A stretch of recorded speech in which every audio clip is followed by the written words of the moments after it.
Bonjour, bienvenue à tous. Aujourd'hui, nous allons traiter les problématiques de poids.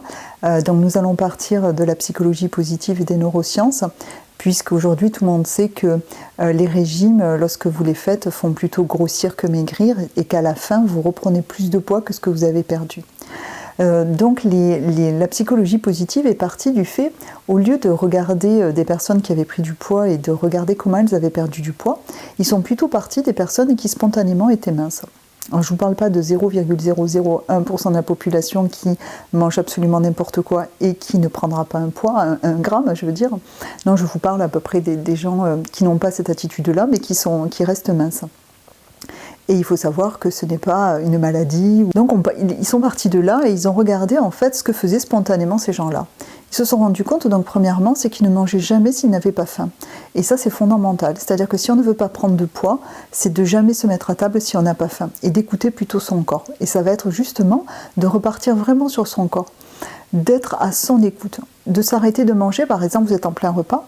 Et vous êtes, on va dire, au milieu du repas, et vous n'avez plus faim. Et là, ça va être de s'arrêter de manger. Alors que les personnes qui sont à table et qui sont dans cette situation vont finir leur repas, vont manger le dessert, etc., alors qu'ils n'avaient déjà plus faim au milieu du repas. Ça, on sait que c'est une des raisons de la prise de poids. On sait aussi que les animaux, lorsqu'ils sont en liberté, eh bien, ils ne sont jamais obèses. Et que lorsqu'ils deviennent, on va dire, lorsqu'ils deviennent sédentaires et qu'ils appartiennent, entre guillemets, à des êtres humains, eh bien, ils deviennent obèses à ce moment-là, pour les mêmes raisons que nous. Donc, on commence par ne jamais manger quand on n'a pas faim, s'arrêter de manger dès qu'on n'a plus faim, ne jamais laisser le corps sans alimentation. C'est-à-dire qu'il y a des personnes qui elles n'ont pas le temps de manger entre midi et 2 et pourtant elles ont faim, et elles vont sauter le repas. Et ça, c'est extrêmement mauvais pour l'organisme. Pourquoi ? Parce que déjà, on va fournir un stress à l'organisme. Ensuite, l'organisme va se dire, puisque je suis dans une pénurie alimentaire, la prochaine fois qu'il va mettre quelque chose à la bouche, eh bien, je vais le stocker. Et c'est ce qui va se passer. Donc en fait, il faut ne pas être en hypoglycémie parce que ça crée ce que je viens de vous expliquer. Ensuite, lorsque vous vous mettez à table, je le disais dans une précédente vidéo, c'est que si vous mangez en regardant la télé, en faisant autre chose, vous allez manger 30% de plus que ce qu'il faut à votre organisme pour pouvoir, on va dire, ne plus avoir faim. 30%, c'est énorme. Donc en fait, l'idée c'est, lorsque vous mangez, vous ne faites rien d'autre à côté. Et en plus, ce qui serait intéressant, c'est d'arriver à mâcher 30 fois chaque bouchée. Parce que votre bol gastrique va se remplir de salive, et cette salive, elle, n'est pas calorique. Du coup, ça va permettre en fait de beaucoup moins manger, tout en ayant, on va dire, une digestion plus facile. Puisqu'il faut savoir aujourd'hui que les personnes ne mâchent quasiment plus. Du coup, il y a énormément de troubles intestinaux et de troubles gastriques qui sont liés à ça. Ne serait-ce que de mâcher 30 fois, ce qui est normalement ce qu'il faudrait faire, il faut que lorsque vous avalez, ce soit du liquide. Aujourd'hui, il y a des personnes qui avalent des morceaux entiers. Aujourd'hui, la difficulté dans notre société, c'est que nous avons tellement d'aliments à notre disposition qu'il faut faire un choix vraiment pour rester mince. C'est-à-dire qu'il est facile d'acheter énormément de gâteaux, puisque c'est à la portée de tous, et de se nourrir quasiment que de cela. Et du coup, en fait, il va falloir avoir une vraie réflexion sur, sa santé, puisque de manger énormément de sucre rapide, ce n'est pas bon pour l'organisme. Et d'avoir une vraie réflexion de choisir des aliments où il y a aussi des vitamines dedans. De privilégier cela en tout cas. Et puis de changer son regard sur l'alimentation. C'est-à-dire que ça fait à peu près 60 ans qu'on nous propose des régimes miracles et qui sont ils sont miraculeux dans le sens où en fait vous prenez plus de poids après que ce que vous en avez perdu, le miracle il est là. Mais c'est surtout qu'il endommage énormément la santé des êtres humains. Notamment, il y a un régime dont je ne citerai pas le nom, mais qui était à base de protéines et qui est un vrai fléau pour le corps humain puisqu'il produit énormément d'acide dans le corps et de ce fait développe énormément de pathologies. Donc j'ai vu beaucoup de mes patients qui pratiquaient ce régime-là avoir des problèmes de santé. Et on a bien vu que ces dernières années, les régimes sont abracadabrants, c'est-à-dire qu'on est tous sauf sur de l'intuitif. Sur l'intuitif par rapport au corps, sur le fait de s'écouter, sur le fait d'être plus proche de nos besoins physiologiques.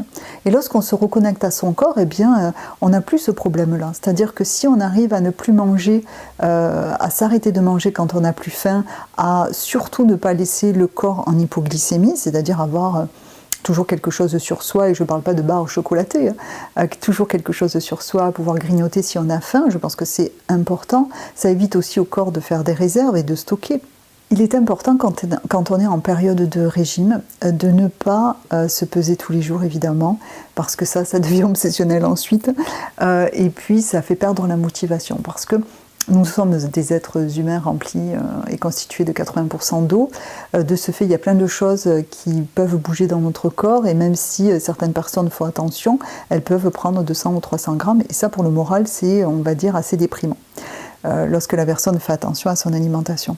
L'idée, c'est de se peser soit une fois par semaine, soit une fois par mois. Moi, c'est ce que je conseille à mes patients, une fois par mois. Vos habits, de toute façon, vous diront ce qu'il en est, puisque vous allez le sentir d'abord à ça. Ensuite, ce serait peut-être d'avoir une autre philosophie par rapport à l'alimentation, et de laisser tomber un peu toutes les idées préconçues sur les régimes, de laisser tomber un petit peu tout ça et de revenir plutôt à l'essentiel, c'est-à-dire à soi. Ensuite, évidemment, il serait intéressant d'augmenter la proportion fruits et légumes dans la journée. Parce qu'on se rend compte en fait qu'il a été prouvé récemment que l'homme serait plutôt, on va dire, frugivore et plutôt mangerait des végétaux que de la viande, des choses comme ça, parce que nos surrénales ne sont pas faites pour pouvoir digérer la viande normalement. Et que nous nous sommes retrouvés à manger de la viande parce que nous n'avons pas eu le choix à un moment donné. Je parle il y a longtemps au niveau des hommes préhistoriques. Donc en fait, a priori, les chercheurs disent que nous ne sommes pas faits pour manger de la viande, donc pourquoi pas ne pas en manger, mais en manger en quantité, on va dire, moins importante. Ensuite, augmenter plutôt les végétaux. Rien que ça permet de conserver, on va dire, un poids stable. Ensuite, il est évidemment conseillé de faire du sport, et il est conseillé de faire, et j'y reviens, de la cohérence cardiaque pour ceux qui souhaitent maigrir, 5 minutes avant le repas. On s'est rendu compte en fait que les gens qui faisaient de la cohérence cardiaque maigrissaient. Au début, on ne savait pas pourquoi. Et on a compris que comme c'était un capteur d'adrénaline, les personnes qui faisaient de la cohérence cardiaque avant le repas mangeaient beaucoup moins.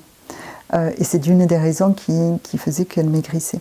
Il est conseillé aussi de faire du sport, évidemment. Par contre, il n'est pas nécessaire de faire 30 minutes de sport. Il existe, donc je ne me souviens plus... je n'ai pas la référence, mais je vous la mettrai en barre de tâches. C'est du sport qui est condensé en 7 minutes et qui est l'équivalent d'à peu près 30 minutes de sport dans une journée. Donc ce serait intéressant de mettre ça en place. Il y a beaucoup dedans de gainage, ce qui permet de faire travailler les muscles les plus importants du corps et du coup d'augmenter le métabolisme. Si votre corps est musclé, lorsqu'il dort, il consommera plus d'énergie que s'il n'est pas musclé et qu'il dort. Donc ça veut dire que quand vous avez un corps musclé, même si vous ne vous en servez pas toute la journée de vos muscles, eh bien il consomme plus qu'une personne qui n'a pas un corps qui est musclé.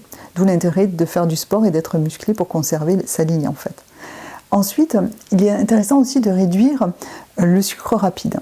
Alors, non pas parce qu'après c'est un additif, il y a de ça, mais aussi parce que, en fait, ce sont des calories qui sont vides. C'est-à-dire que vous prenez beaucoup de calories et dedans, il n'y a pas de vitamines. Donc, il serait intéressant, ça, de le réduire de manière drastique. En dehors de ça, mangez ce qui vous fait envie. C'est-à-dire que si vous écoutez votre corps, normalement, vous ne devriez pas prendre de poids. Parce que même si vous mangez ce que vous aimez, dès que vous ressentez votre corps que ça y est, stop, on n'en mange plus, eh bien c'est le moment de s'arrêter.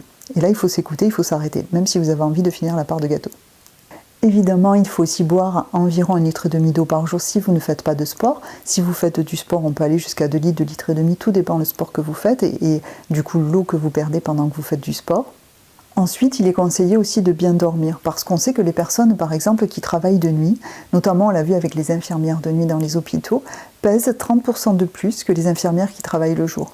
Donc on sait en fait que le fait de dormir pendant les heures où c'est conseillé de dormir, malgré cela il y a des personnes qui n'ont pas le choix, c'est-à-dire elles travaillent la nuit et on ne peut pas faire autrement. Et là ce serait d'essayer de réguler au mieux son sommeil et qu'il soit très efficace lorsque vous dormez. Donc notamment, je l'avais un petit peu expliqué dans une des vidéos, en faisant un peu de méditation, de relaxation avant de se coucher, en mettant une température convenable, donc pas au-dessus de 19 degrés dans les chambres, de dormir dans un environnement sain et pas bruyant, ce qui favorise en fait un sommeil réparateur. On sait que le sommeil a un impact sur le poids. Et évidemment, de ne pas se stresser, puisqu'en fait le stress développe du cortisol et rien que le cortisol fait grossir. Donc ce qu'il faut, c'est essayer de réguler son stress par la méditation ou la cohérence cardiaque, par le sport aussi, par faire des activités qui vous plaisent. Le coloriage aussi est une activité qui peut apaiser le cerveau. Donc ce serait de mettre tout ça en place pour permettre notamment à votre corps de pouvoir retrouver son poids d'équilibre.